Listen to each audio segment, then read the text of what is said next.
Okay, everybody, we're going to start, and welcome back for another webinar for these times that we are in.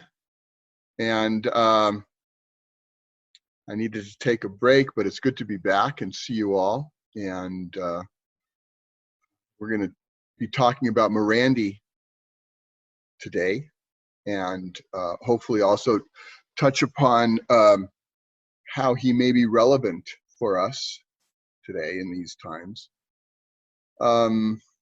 So I'll speak a little in the beginning about my experience with Morandi, or how I came to be aware of him.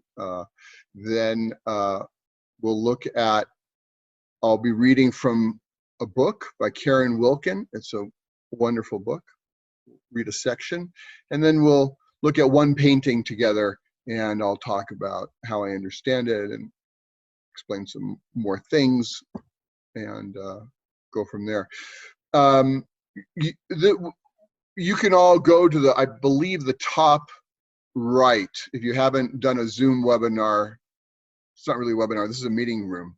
And you see speaker view, and you can either have two different views. You can have all of us are being in Windows, or you can just click on the person who's speaking or hit speaker view, and that will fill the screen.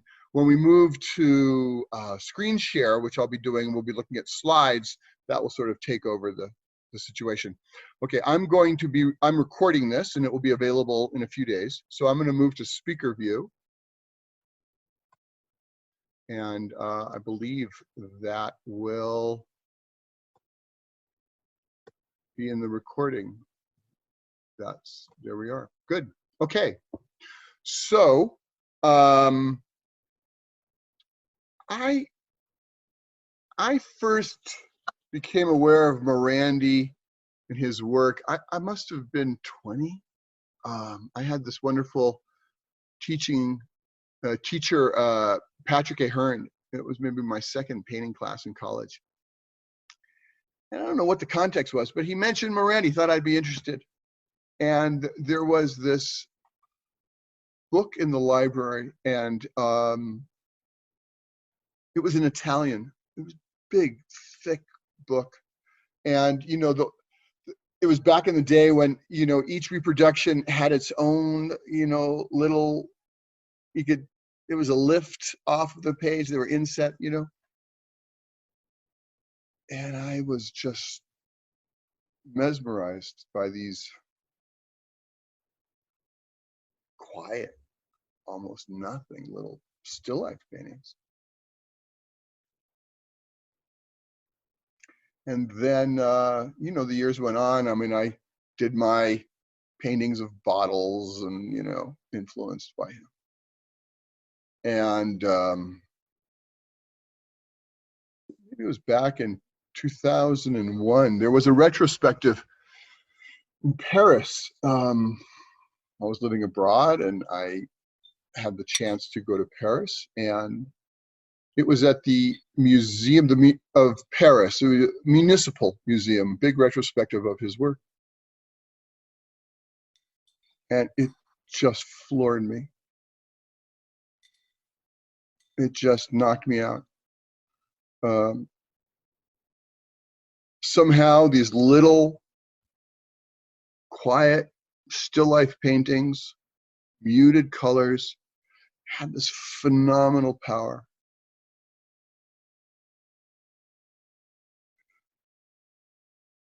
Anyway, so there we go.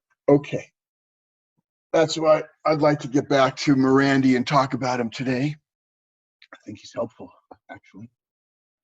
This is a book by Karen Wilkin from the early 90s. If you don't know Karen Wilkin, she writes about a lot of things. She's a wonderful writer about painting. And I'll be reading from near the end of the book, some pages, and we'll be looking at some slides. And some of what she says, I have some thoughts that I'll share in relation to. what she wrote.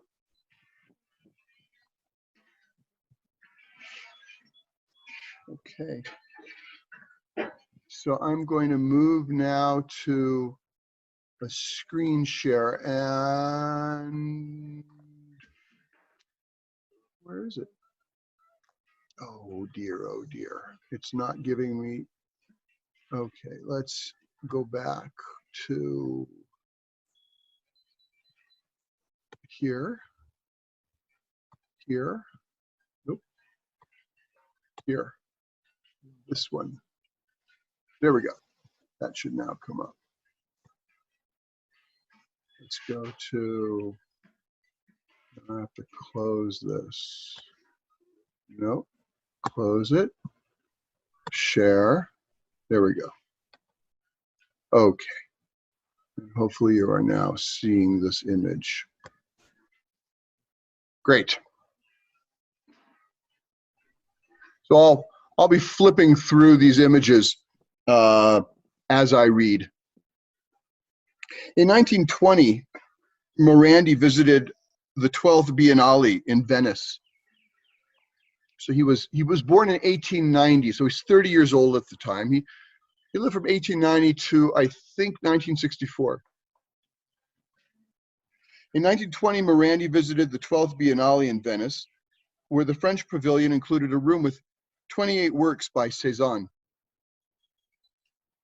The effect on Morandi of his first-hand encounter with a large number of Cezanne's works is almost as palpable in many of Morandi's subsequent paintings as it is in the work of Picasso and Braque.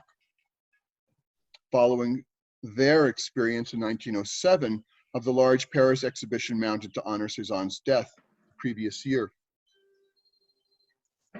The impact of these shows on all three artists was remarkably similar. Cezanne's art seemed to offer them confirmation of their desire for change and an indication of a direction to follow. Morandi almost immediately abandoned the overt allusions to a Cezannian model that are visible in some of his surviving works of the early 1920s, and arrived rapidly at a more personal way of handling paint and a more individual way of alluding to three-dimensional forms and flat planes. And we can see that here. This is clearly a different, this is not, looking like a Cezanne, this is looking like a Morandi. And, we'll be talking about it, but you can see how there are aspects of the forms here that are slipping into the tabletop, and all of this is dust that has settled on the objects. And you can see how one object slipping into another, and the object slipping into the top of the table here.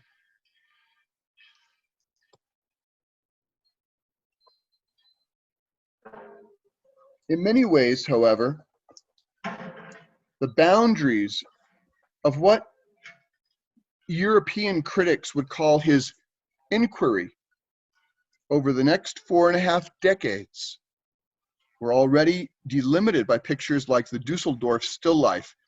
It's an earlier still life that looks more closely rendered, and you can see the influence of Cezanne more than in these.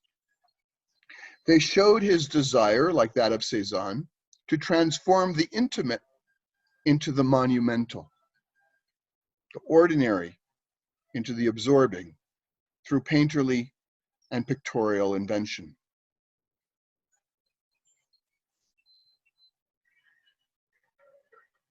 Further connecting these artists' aspirations is the tension they both court, tension between the illusion of solidity and the fact of paint,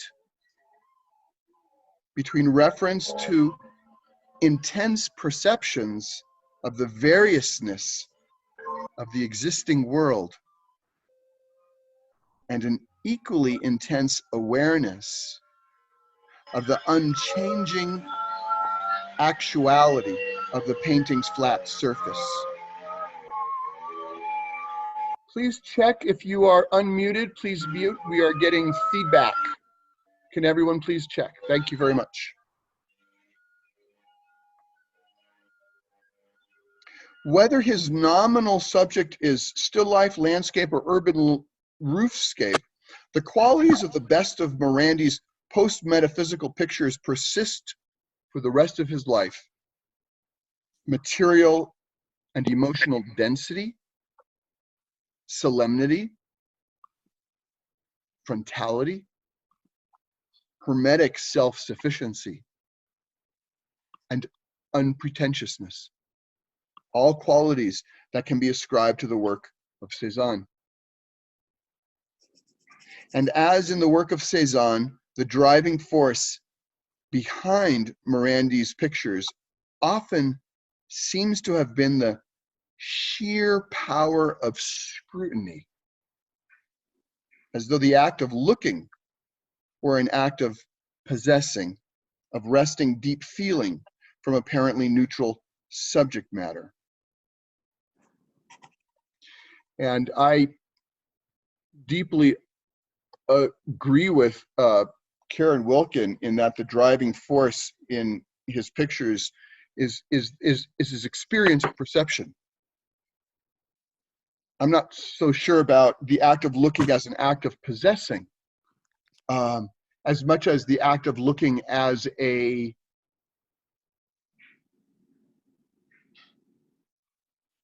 entrance into being. We'll speak more about that.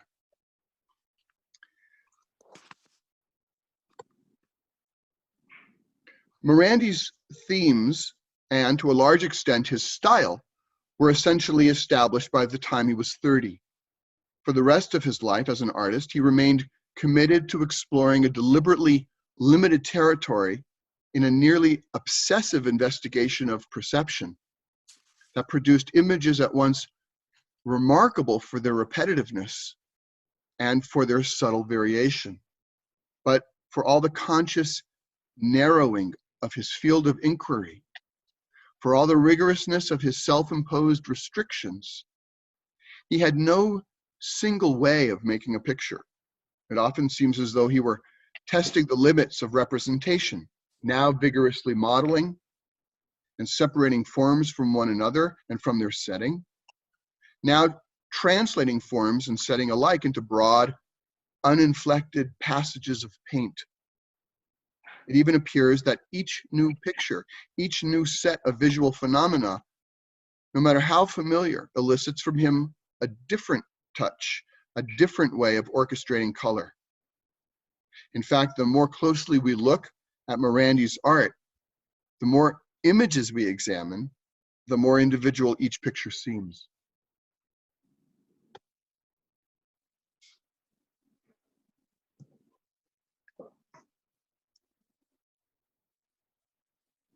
This is true even among the still lifes constructed from utterly familiar, repeated objects. In some, Morandi gangs those objects together so that they touch, hiding and cropping one another in ways that alter even the most recognizable forms.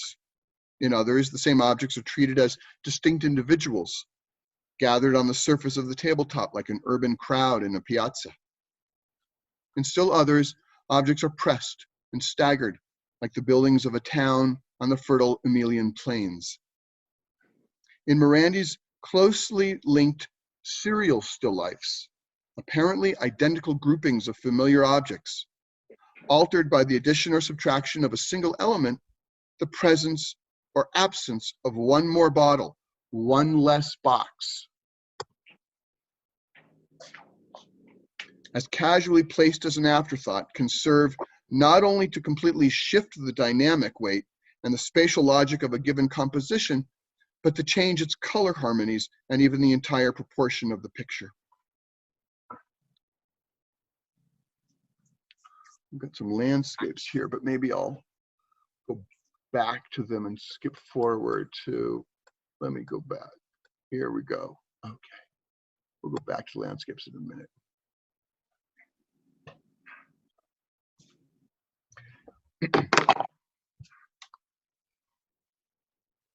Please check if you're unmuted. Please mute. There's some ambient noise. Thank you.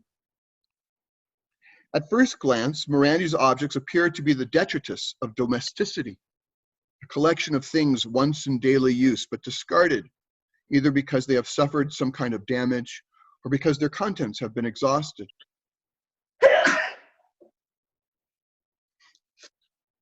Confronted by such subject matter, it is easy to understand why Morandi has been compared so often with Chardin, whose still lifes also celebrated the ordinary and the humble, the trappings of the kitchen and the pantry, presenting them without sentimentality, but with scrupulous attention to their individual formal characteristics. Yet longer acquaintance with Morandi's still lifes makes their artifice more apparent. Clearly, these are studio setups, groupings created to be scrutinized, their plastic and visual relationships probed. The objects that provide their nominal subject matter may carry with them the memories of use.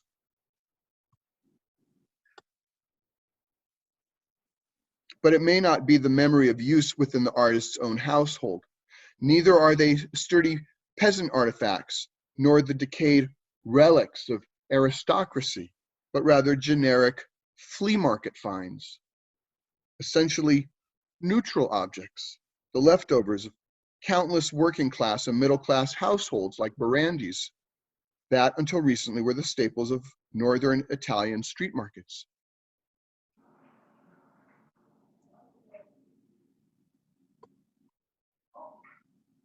Particularly after the 1940s, Morandi tended to emphasize the shapes and profiles of his objects in his pictures, distinguishing them by shifts in color, but unifying them with an even-handed, brushy application in paint.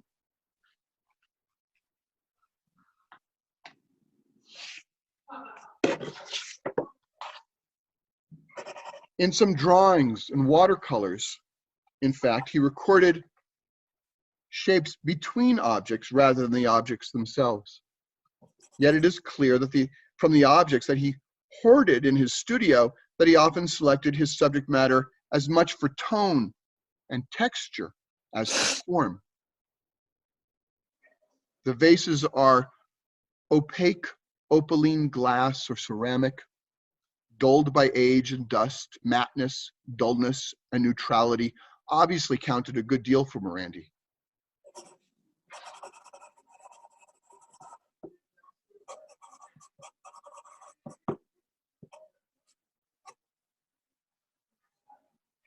Boxes and bottles, for example, were routinely stripped of labels or had identifying marks obliterated. The blanket of dust that so impressed studio visitors must have helped to homogenize disparate materials and reduce them to essential forms. In addition, many objects were brushed with flat white or grayish paint to destroy reflections and anything accidental, as though the painter were striving to distance himself from the particulars of his circumscribed subjects in order to render them as abstract geometric archetypes.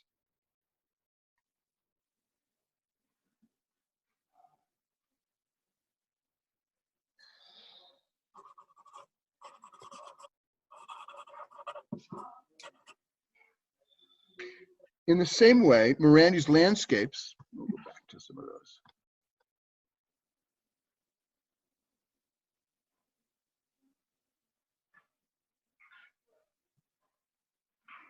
In the same way, Morandi's landscapes and his urban scenes, economical views of the countryside near Bologna, or of the cortile of his apartment house on the Via Fondazza, tread a narrow line between the essential and the particular.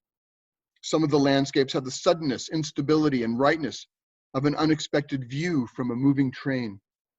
Light and shade become abstractions momentarily made identifiable and tangible by a transient association with walls, foliage, and earth.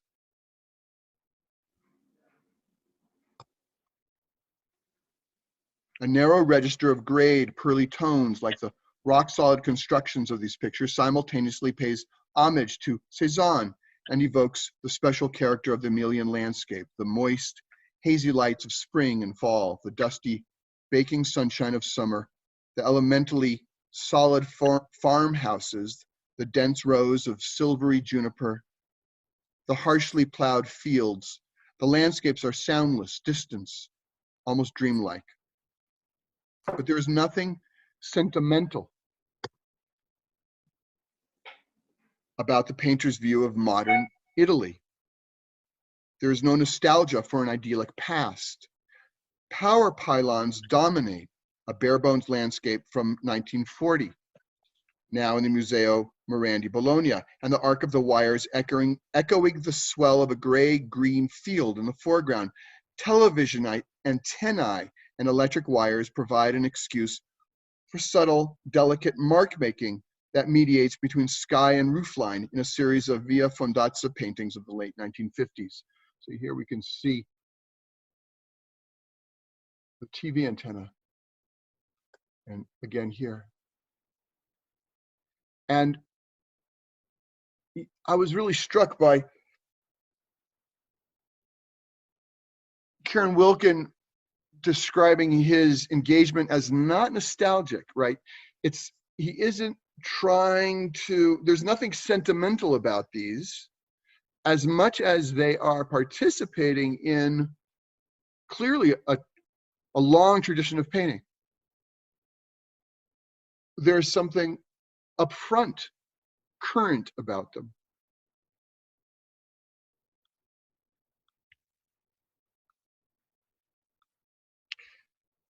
This dialogue or tug of war between the specific and the elemental lies at the heart of Morandi's work. He seems to explore how much he can simplify before the objects and the places he obsessively returned to throughout his long career become unrecognizable. I'm not sure it's a tug of war, and I'm not sure he's trying to see how far he can go in the simplification before they become unrecognizable.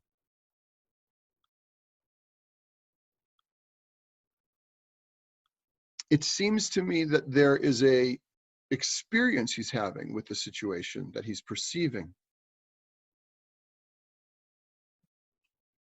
And he is looking for the right amount of simplification that will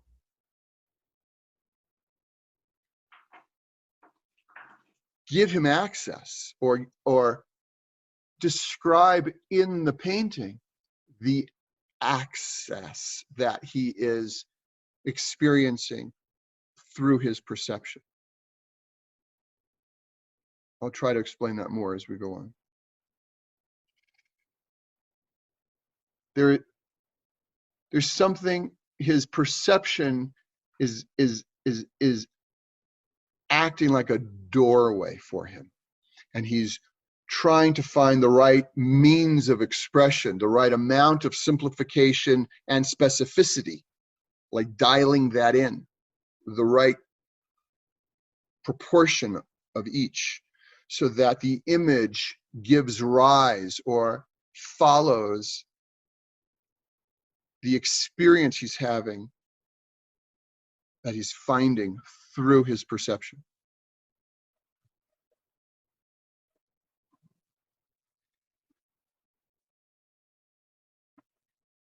He seems to explore how much he can simplify before the objects and the places he obsessively returned to throughout his long career. He seems to explore how much he can simplify before the objects and the places he obsessively returned to throughout his long career become unrecognizable. At other times, he backs away from generalization, insisting on particulars to the point where each bottle and vase seem as individual as the subjects of the portraits he drew as a precocious art student. Ooh, that's a beauty. That's wild. Look at that wall. And then, I mean, goodness gracious. That's crazy.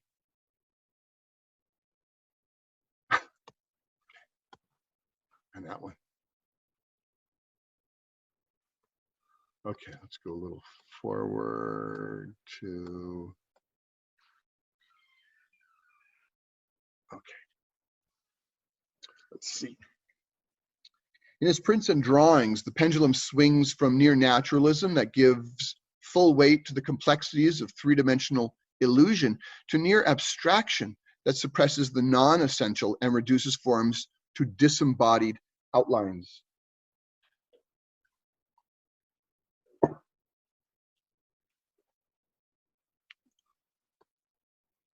Yet no matter how economical or elliptical his allusions, it is clear that Morandi was deeply attached to the objects and places that were his points of departure. It is equally clear that his retreat from the brink of abstraction to the security of reference was a deliberate choice, not a failure of nerve. While Morandi's paintings depend on abstract relationships, he was not an abstract painter, but rather a realist wholly absorbed by his perceptions, yet who distilled extraordinary rarefied structures from his observations, anchoring his most extreme inventions in ordinary experience. I'm gonna read that again. While Morandi's paintings depend on abstract relationships, he was not an abstract painter, but rather a realist, wholly absorbed by his perceptions, who distilled extraordinarily rarefied structures from his observations, anchoring his most extreme inventions in ordinary experience. So how I understand what Karen Wilkin is saying here is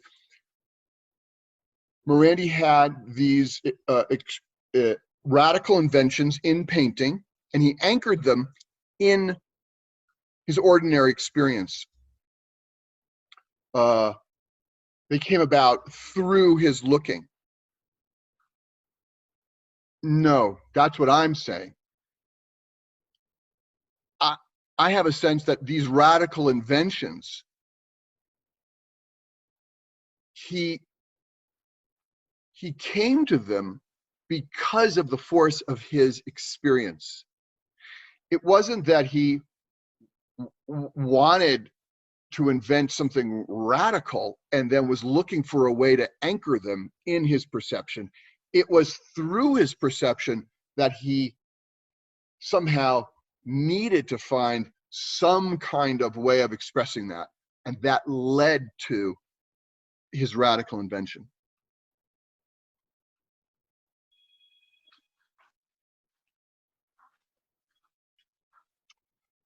So a little bit more, and then we'll look at one painting in particular, and we'll kind of look at it for a little while.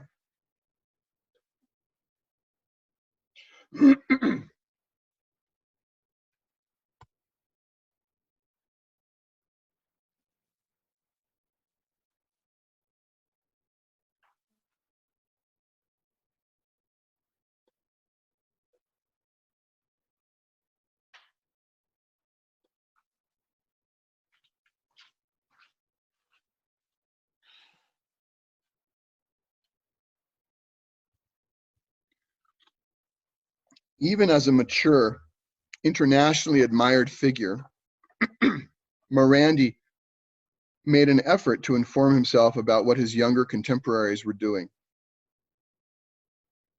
There was no complacency in even his last works, but instead palpable evidence of his continuing curiosity about the possibilities of putting paint on canvas, about the expressive capabilities of touch and color.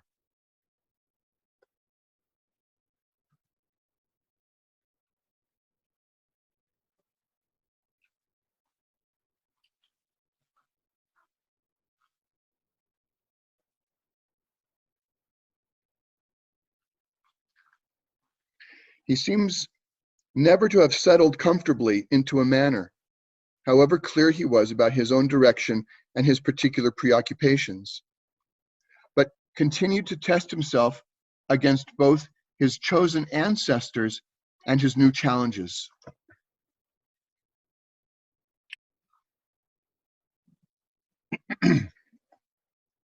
Arcangeli, he was an Italian art critic who was an admirer of the abstract expressionists, may have helped provide Morandi with information about current ideas. Whatever the source, Morandi was certainly aware of the movement, but was not convinced of its merits. A friend recalls his response to seeing a catalog of the work of Franz Klein. After carefully studying the reproductions of Klein's bold calligraphic black and white compositions of slashing, overscaled brush marks, Morandi is supposed to have remarked, "If I had been born 20 years later, I would find myself in the same state as today's painters. Something has ended. I wouldn't want to be young today." Yet Morandi's innate commitment to modernism,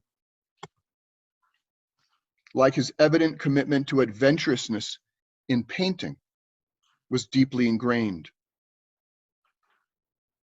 It is apparent even in his most seemingly conservative work, as we watch pictures that seem unequivocally to be about particular places, objects, qualities of light, transubstantiate into resonant arrangements of densely brushed planes held in tension, and then shift back again into commentary on actual experience.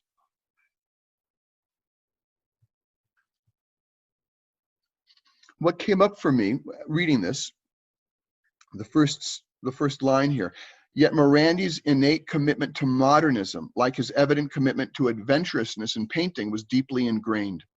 And what comes up for me is, what does she mean by modernism?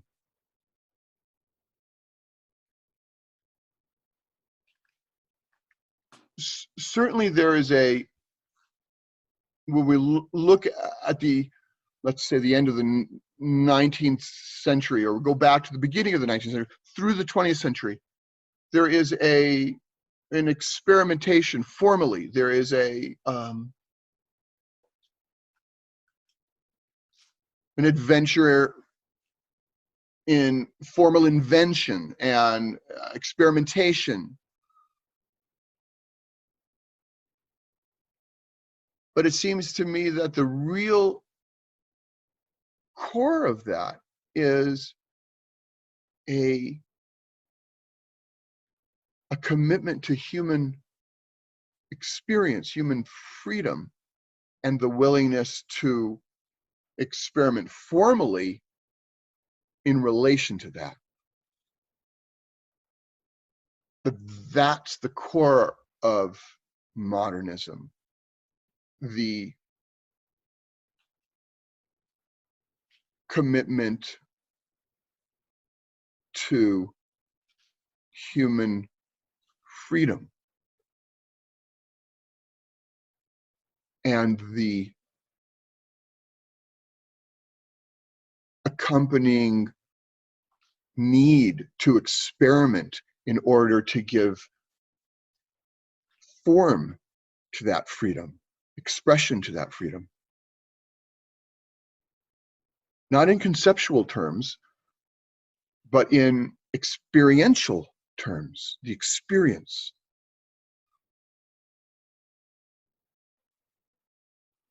The economy of Morandi's means, the self-imposed restrictions on his visual language, paradoxically coexist with the dry opulence of his materials, making the best of his recondite, enigmatic pictures unforgettably intense. They seem to bear witness to a battle between the desire to remain faithful to perception and the will to alter, invent, restructure. I'll read that again.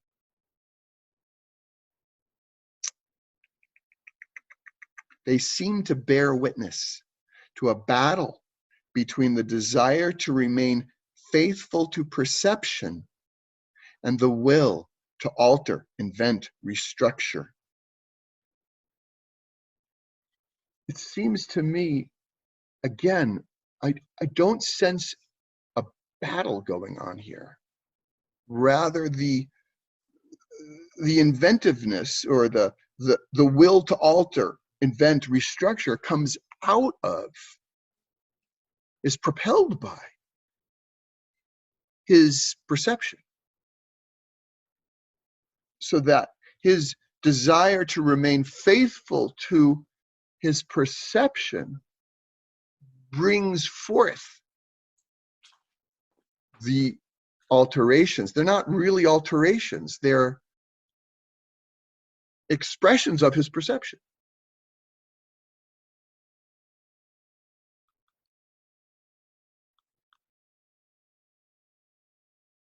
The marginal dominance of pure willful inventiveness places these fierce little pictures squarely in the realm of very radical painting. Okay. Morandi himself perhaps said it best in a statement that makes plain that his seemingly contradictory double allegiance to the literal and the invented was in fact, here we go, not contradictory at all, but rather evidence of a deeply pragmatic sense of metaphysics. I believe, he said, that nothing can be more abstract, more unreal than what we actually see. We know that all we can see of the objective world as human beings never really exists as we see and understand it. Matter exists, of course, but has no intrinsic meaning of its own, such as the meanings that we attach to it. We can know only that a cup is a cup, that a tree is a tree.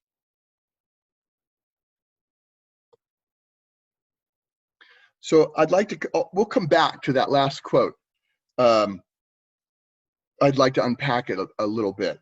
But before we do that, I wanted to go through some of this particular still life and just spend some time talking about what I'm seeing and open up a little bit of how I'm understanding Morandi's project. So we've got, what was this? Now I'm forgetting the name of this object. I had it, now I'm lost. Here's a box. Here's a like a funnel, but this is for something, and I'm forgetting now.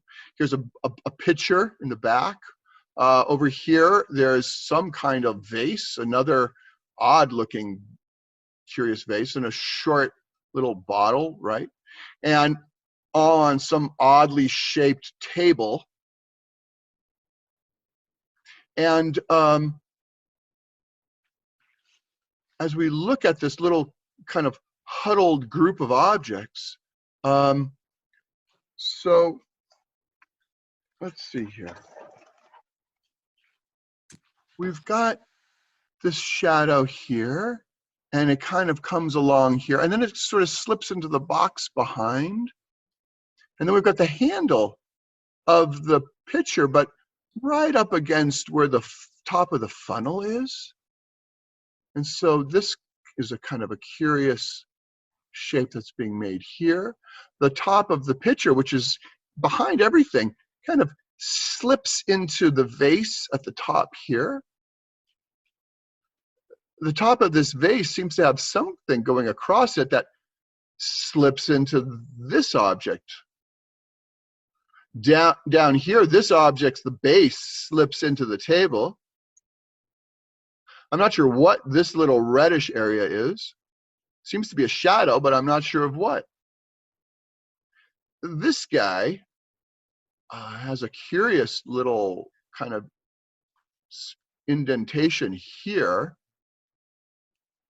sort of like the way this guy has a one over here. And then we've got the blue, gray bluish vase, this mark that seems to be like popping through these guys, kind of coming right on through there.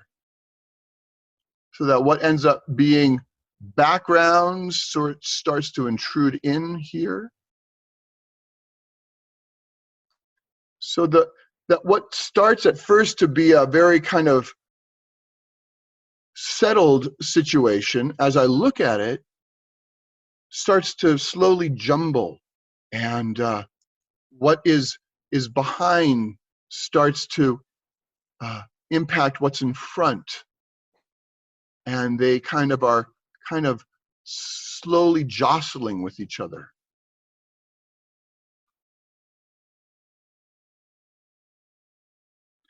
So also, as I look at the painting, I begin to see how the paint is laid down. His marking is very, very evident. I can see how he's seeing and marking in relation to his seeing. And as I look at the marking, in a sense, what's happening is that I'm participating in the way Morandi is finding the situation, the way Morandi is finding the forms. And in this participation,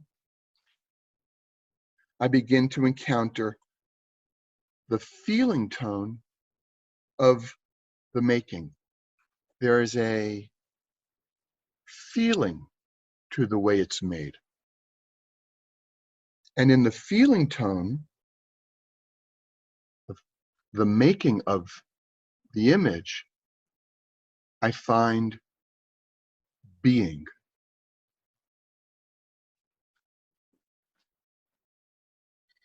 It's the clarity of being that I experience as the driver. It's located, this experience of being is located as if behind the objects, behind the situation, coming forward like the way this gray-blue picture is coming forward through these more frontal objects. And this is like what John Berger is describing in his essay, A Professional Secret, from the book Keeping a Rendezvous, where he talks about the painter receiving messages from behind the frontier of appearances. That there is something coming forward as we look, something is coming to meet us. And my experience when I look at the Morandis is that which is coming to meet us is being. Calm being, located as if through or in perception. Until this slow, calm opening to the experience of perception opens and reveals that perception itself is made of being. Perception itself is made of presence. So I'd like to read to you something that I made notes here in looking at this particular painting. There is a kind of calm, gentle teasing of edge to edge, figure and ground. The way they are flipping and slipping that comes not out of a philosophical desire to experiment with formal elements, edge, mark, space, form, tone, not for its own sake, but rather wielding these formal elements to try to give expression to the situation, to the presence of the situation. And the kind of visual play and teasing is in response to actual perceptual experience that Morandi is having. His perceptions are playing and teasing. And he has set this up, right? He sets up a situation as a kind of perceptual play, creating a kind of perceptual slippage. He organizes these objects in this particular way. And in that perceptual play and slippage, something gives way. His thinking is placed on pause. Being, the simple experience of being, is revealed in all its calm beauty. And a mark is made, and then another mark, and then another. And his marking stays fully informed by the fullness of his experience of being, located and aroused through and in his perception. His perception, all perception, when we get right up into it, is made of being.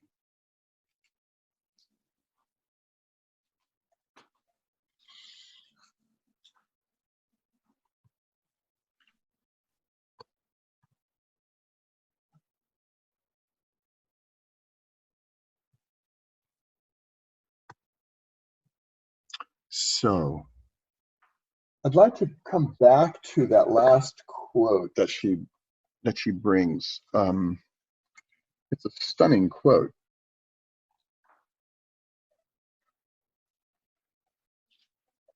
I believe he said that nothing can be more abstract, more unreal than what we actually see. We know that all we can see of the objective world as human beings never really exists as we see and understand it. Matter exists, of course, but has no intrinsic meaning of its own, such as the meanings that we attach to it. We can only know that a cup is a cup, that a tree is a tree. What's she talking about? So it turns out that this quote is from a conversation he's having with this fellow Roditi. And Roditi mentions Mondrian and the experimentations and inventions of Mondrian and his abstraction, and he's talking to Morandi about it. So when Morandi is mentioning that nothing can be more abstract, more unreal than what we actually see, he's responding to what Roditi just said about Mondrian, as if to say, we don't need to move into this non-objective play. Just look at what's in front of us. It's wild. That's enough. Not only that, but if you really go into it, we've got no idea what this is. We are just overlaying onto it our thoughts and ideas. What all we can see of the objective world never really exists as we see and understand it. We're just laying stuff on top of it. Matter exists, of course. I mean, something is happening here. Something exists. But it has no intrinsic, inherent meaning of its own, such as the meanings that we attach to it. It's just what we're doing. We can only know that a cup is a cup, that a tree is a tree. Well, that last line makes me think of this wonderful Zen, I don't know if it's a saying, that D.T. Suzuki in the early part of the 20th century, who brought Zen to the West in many ways. He's quoting from a 9th century monk. Before a man studies Zen, to him, mountains are mountains and waters are waters. After he gets an insight into the truth of Zen through the instruction of a good master, mountains to him are not mountains, and waters are not waters. But after this, when he really attains to the abode of rest, mountains are once more mountains, and waters are waters. A cup is a cup, a tree is a tree.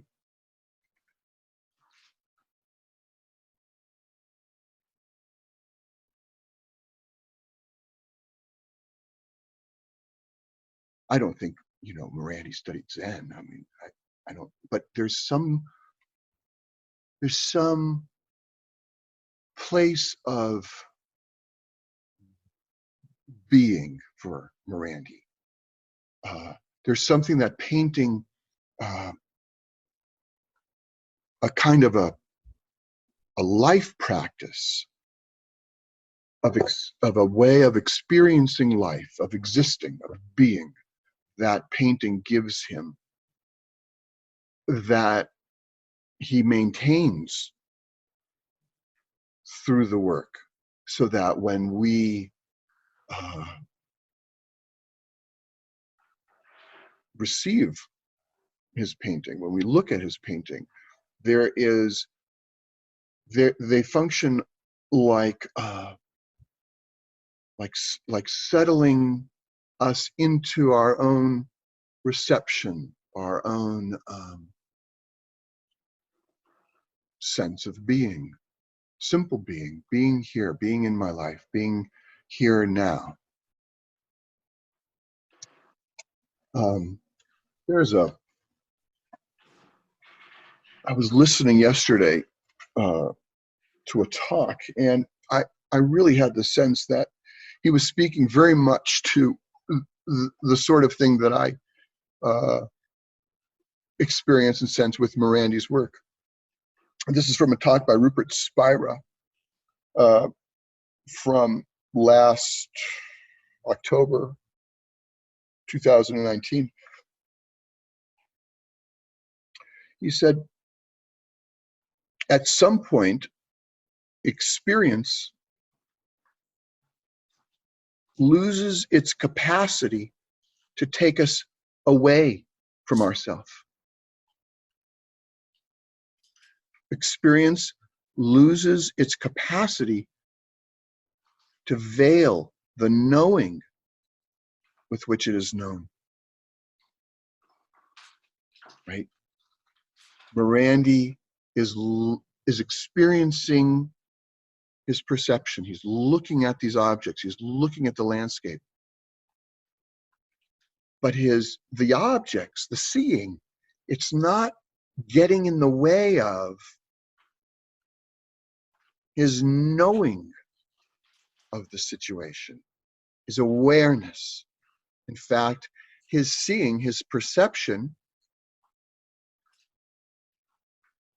gives him access to his awareness as awareness. Experience loses its capacity to veil the knowing with which it is known, and at some point, experience even begins to shine with the knowing with which it is known. Experience ceases to be a concealing power and becomes a revealing power.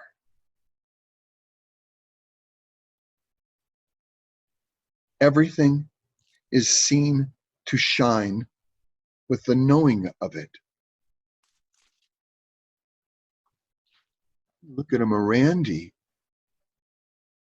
It's not just like a still life of objects. We are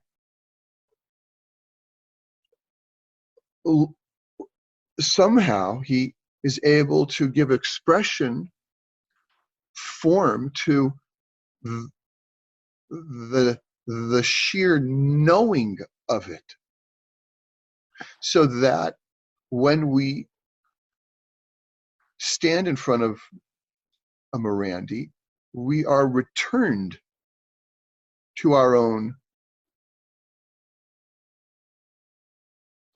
being, our own awareness.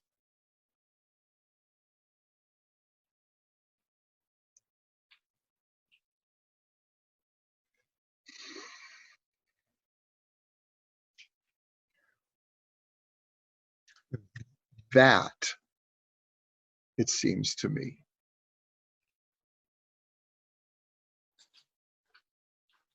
is paramount today.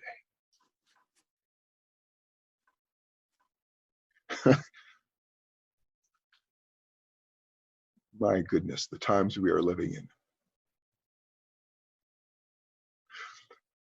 But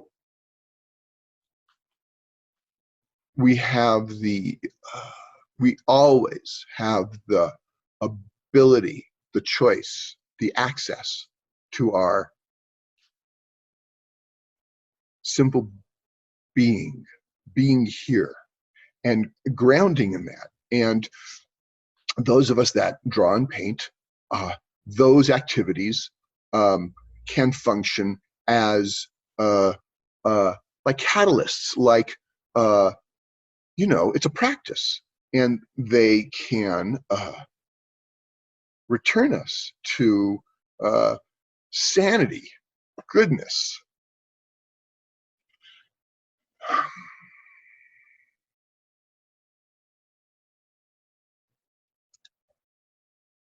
Yeah. So that's what I had to share.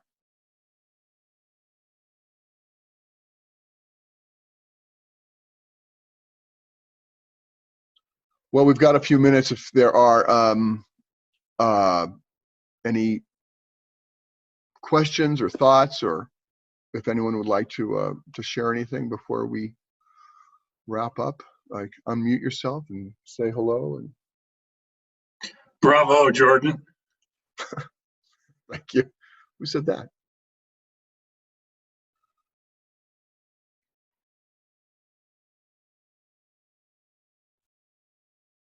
Hey, Jordan. Yeah. Sorry I was late. This is Lisa. Hi, Lisa. Hi. I always felt like his objects were kind of stand-ins for the human presence, sort of almost people, like they felt so strong and as though they really had something to tell you. What do you think about that? Well, they certainly embody being. I mean, I always felt them kind of anthropomorphically, for sure. But it's because it's all shared being. And everything does that. When you slow down to receive it, everything faces us, everything participates with us, because we're not separate. That's just our minds. That's just, and it's a necessary function of our minds. It's not like we should somehow be, schizophrenic. But underneath the overlay of our discursive mind, It's all shared being.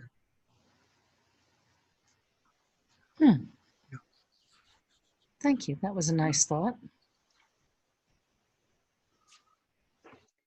Anyone else?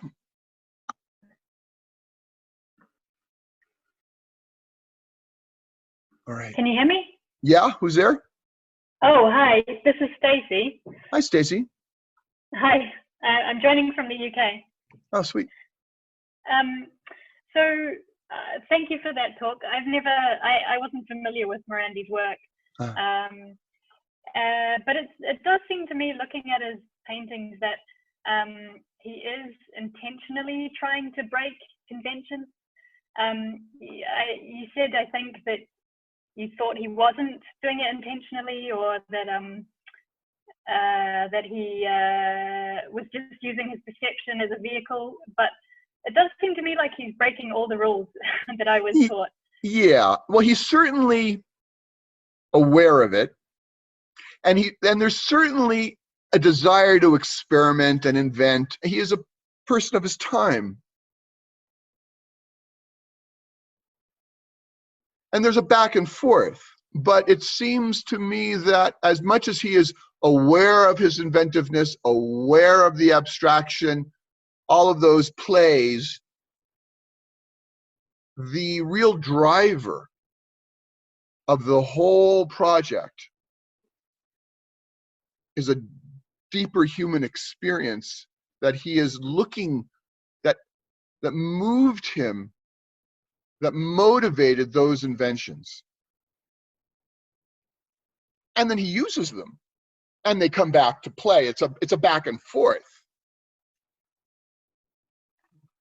But what I mean to emphasize is sometimes we look at modernism and a lot of what occurs in the end of the 19th through the 20th century as a kind of desire to experiment with formal elements for its own sake, as if that has inherent meaning in a way that's separate from a felt inner experience.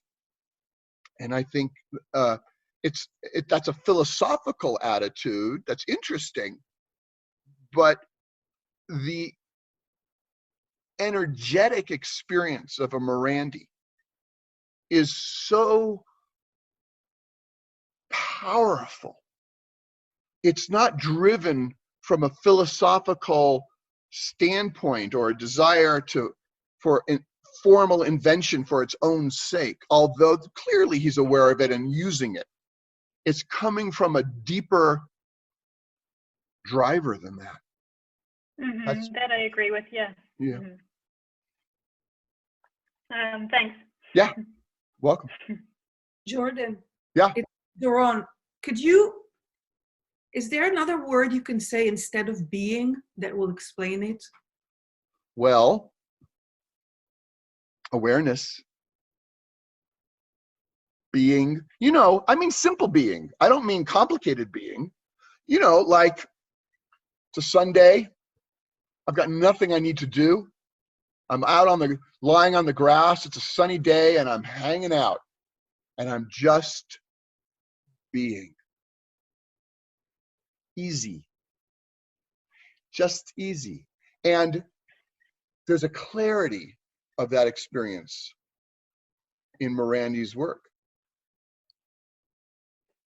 I'm just here. I'm just being here, awake. Nothing fancy.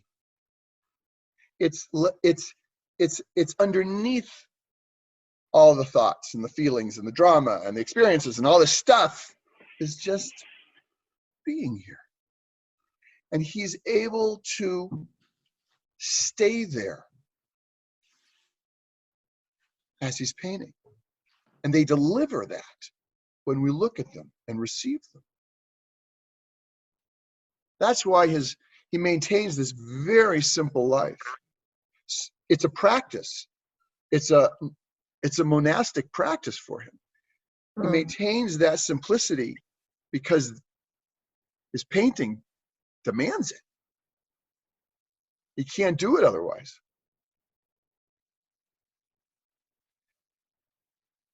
And what I'm also saying here for us is there's the possibility of our painting practice giving us something of that now in the middle of all of this. But it's not like we choose to. Not choose to?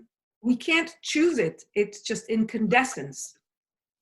Oh, well, we can set it up so that we can more reliably or more often settle. You know, if let's say I make it a practice every morning, 20 minutes. I sit down and with my pad and pen and little vase of dry flowers, and I just draw quietly. And that just becomes my practice. And then, you know, okay, over time, that starts to mean something. That's possible. Yeah. Right. Okay. I Anyone have a else? question. Yeah, I do. Rosemary. Hi. Hi. So I'm curious about that. Was he a humble person and that was his essence? Or did he, I think it would be very difficult to fake it and choose something Sure. and move on to a practice that wouldn't be given up after a certain amount of time because it would have been not really his essence. Right. Well, by all accounts, he was modest and very intelligent and witty and quiet, but also open to conversation. He was very self-contained, but could carry on a normal conversation and had wit and charm. But yes, this was him for sure. But so that he had a certain awareness of himself. Oh, yes. Right. Oh, yes. Can I add something to that? This is Ilaria. Sure. An element that is I don't think is discussed very often is his signature, because the signature is always present, and it kind of, it's weird because you wouldn't say that someone so humble would give such a prominent space to his signature, and the signature is also, for me, is very endearing and very innocent. But somehow it's also stating the probably, I don't know, what he thought about himself as a painter. I think he understood his power. I think there's something about, for me, there's something about the signature that reminds me of Giacometti's outlines of the portrait within the rectangle. That is, when Giacometti is making those lines on the inside of that rectangle, it's as if he is stating flatly to himself, this is artifice. That is, this is not trying to be some kind of objective illusionism. This is a record of my experience. I think he's doing something, Morandi, I believe, something of his signature is doing something similar. This but is he made. uses it very actively, because sometimes it's in the painting that you showed us is like on the top, and then it's left, and then it's right, and then it's so he's actually making good use of it as an element. Yeah. Nice. Jordan, it's Leslie. Hi, Leslie.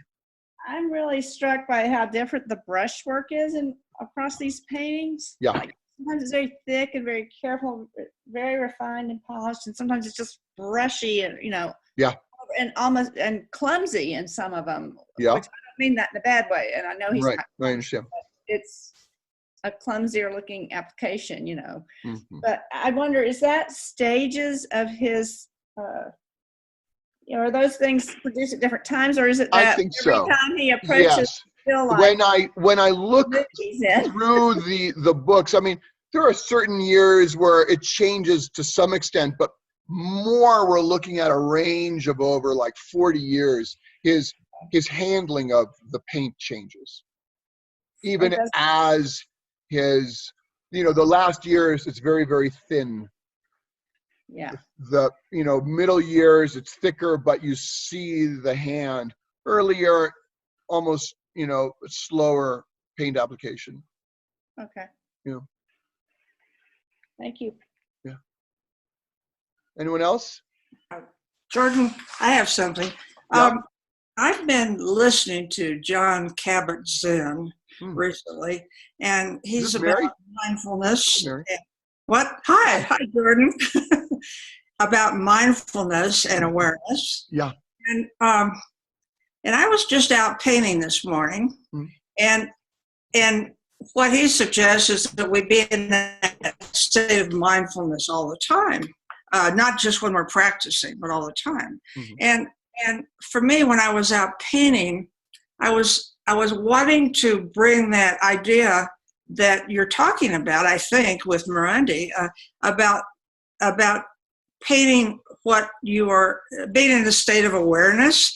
And I don't know, it's hard for me to go there because maybe it's because I've always done it the same old way. I mean, is there anything you could say about that, or is that just, I have to just pay attention? Well, you are paying attention. You are aware. It's more about letting go of extraneous thoughts as we work, so that as I'm marking, I'm not thinking about how is this going to be, or will this succeed, or am I getting it right?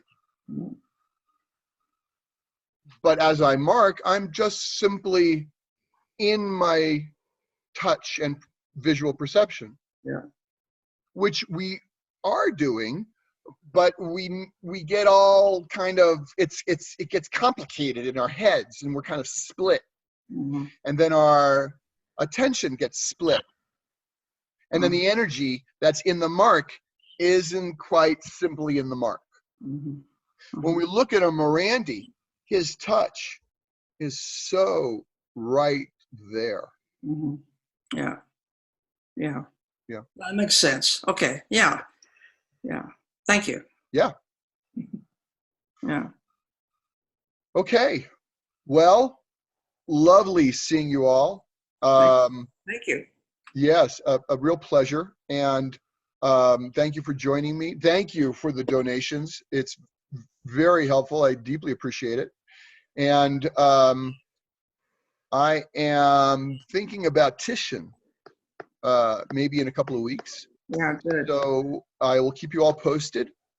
I also have online courses and intensives. If you're interested, please take a look. And stay well. Stay sane. You stay well. Thank you. Thank you. Keep painting and drawing, everybody. Take care of yourselves, and we'll be in touch. Okay? Okay. Thank you, Take care. Jordan. Bye-bye. Thank you. Thank you. One question real quick. Sure. I missed the entire thing. It said 2:00. Yeah. I'm in Washington. Yeah, It didn't I will say be. if it was It's Pacific going to. time. It is recorded, and I will be posting it and sending out announcements to the mailing list and to Facebook and Instagram. So Okay. it will be So available this on my was- website in a few days. This was, what time zone was this then? The mountain. Oh, see, it didn't say that on the email I got. Oh, okay. Yeah. All right. Thank Thanks. you. Take Thank care. Bye-bye. Bye-bye. Bye.